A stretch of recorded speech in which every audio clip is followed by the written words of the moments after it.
बहुत समय पहले की बात है। एक छोटे से गांव में एक धनी सेठ रहा करता था। उसका नाम वीरेंद्र था।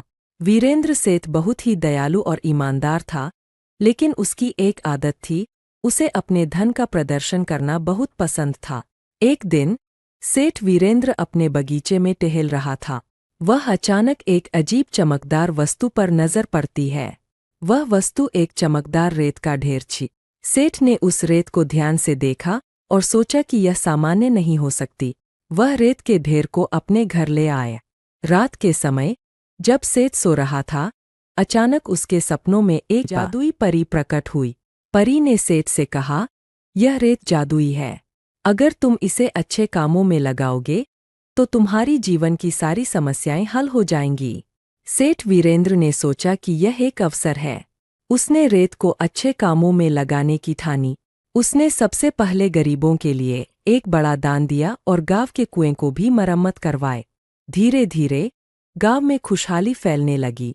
लोग उसकी मदद से खुश होने लगे और सेठ को बहुत सारा प्यार और सम्मान मिला। एक दिन गांव में एक भयंकर बाढ़ आ गई। सभी लोग डर और चिंताओं से भर गए। सेठ वीरेंद्र ने तुरंत अपनी जादुई रेत का उपयोग करने का निर्णय लिया। उसने रेत को बाढ़ के पानी में डालना शुरू किया। अचानक रेत ने बाढ़ के पानी को सोख लिया और गांव को सुरक्षित कर दिया। गांव वाले सेठ के प्रति और भी ज्यादा आभारी हो गए। सेठ ने समझा कि जादुई रेत की असली ताकत उसके अच्छे कर्मों में है।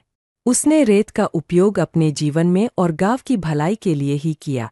वक्त बीतता गया और सेठ की अच्छाइयों की कहानियां दूर दूर तक फैल गई।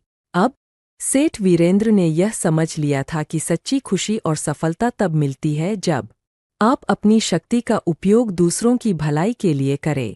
अंत में जब सेठ ने अपनी जिंदगी की आखिरी सांस ली तो गांव वालों ने उसे महान व्यक्ति मानते हुए श्रद्धांजलि अर्पित की।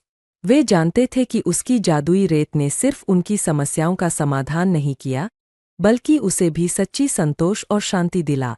इस प्रकार सेठ वीरेंद्र की कहानी हमेशा एक प्रेरणा बनी रही कि सच्चे धन और समृद्धि का स्रोत अच्छे कर्म और दया